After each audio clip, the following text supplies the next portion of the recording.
Okay, done with Hellsing Ultimate. You know what that means?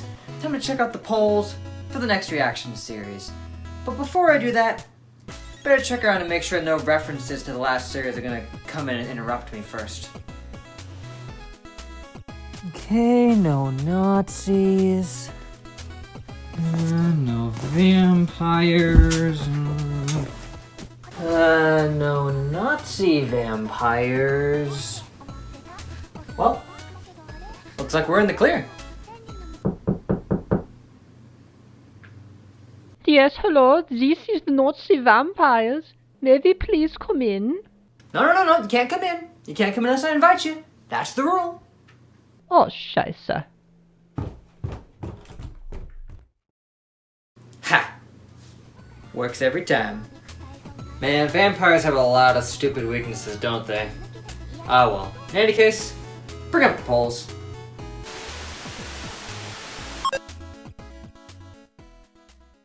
It can't be.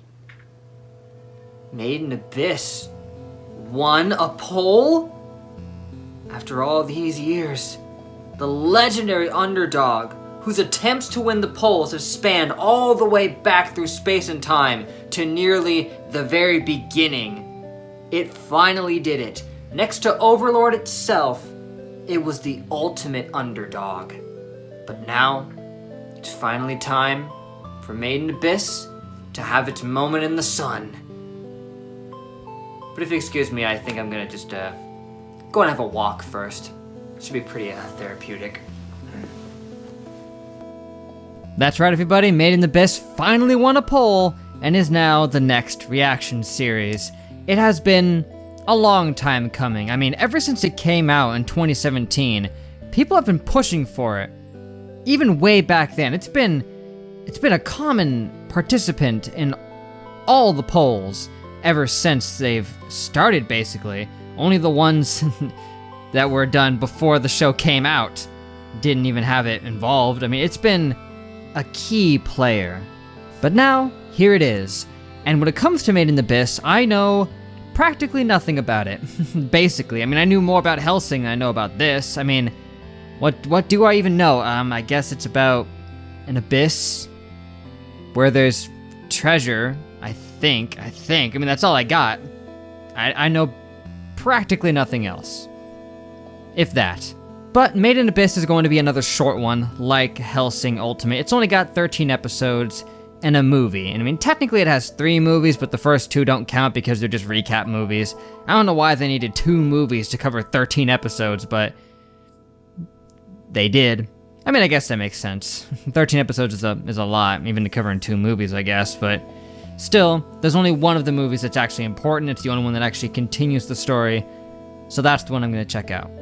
But for now, what better place to begin than episode 1? I mean, let me tell you, I'm excited, man. I have been curious about Made in Abyss for so friggin' long, you know, because there's been many people pushing for it for so many years, like I said. So, and I mean, I think it even won, like, Anime of the Year on some lists when it came out in 2017. So, must be pretty good, right? Right? We'll see. So without further ado, let's just kick back, enjoy, and see what we have in store right now. By the way, just in case you guys were wondering, when I went onto the site that I usually go to find GIFs to put on the TV behind me, and I searched for Made in Abyss, I didn't find very many to use, and by not very many to use, I mean there were 2 freaking GIFs, so I just had to pick that. And I have no context for what it means at all, but it's there. Anyway, I guess that's going to be it for today, guys, but thank you for watching. I hope you guys enjoyed. If you did, make sure to leave a like and a comment. Let me know what you guys thought of the episode, and if you're excited to catch some more of this series, and be subscribed if you wish to do so you can be updated immediately upon the release of the next one. And of course, in case you're new here or just unaware, haven't heard it yet, I do offer early access to all of my main series reactions on Patreon a full week in advance. So if you're catching this one on YouTube the day it comes out, by the time you're seeing this, there's going to be quite a few more of them already up on Patreon if everything goes according to plan and I'm doing everything right. We could be like 7-ish episodes in by then, depending on how things go down. So be sure to check that out if you're interested.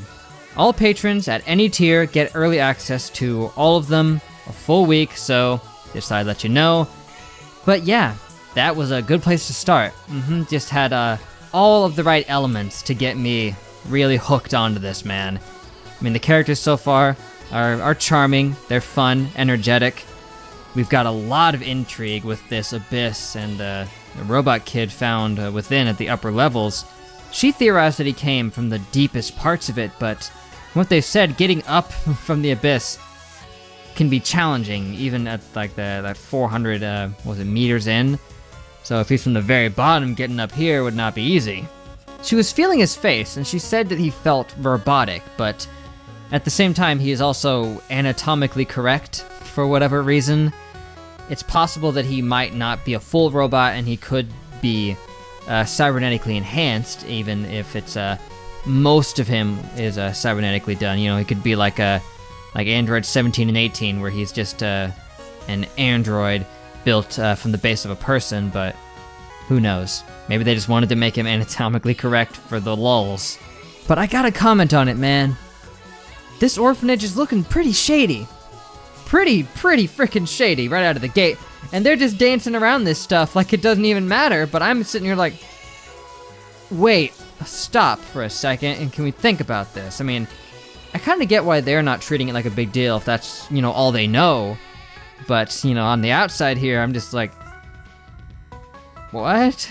Because she's like, oh no, I want to stop me being strung up naked. And it's like, why is that the go-to response here? That's the way she said that. I mean, obviously it means it's happened, and that's just weird. But okay, that's what. And they have her, if the child is sleeping in a former punishment room full of what is very clearly torture devices.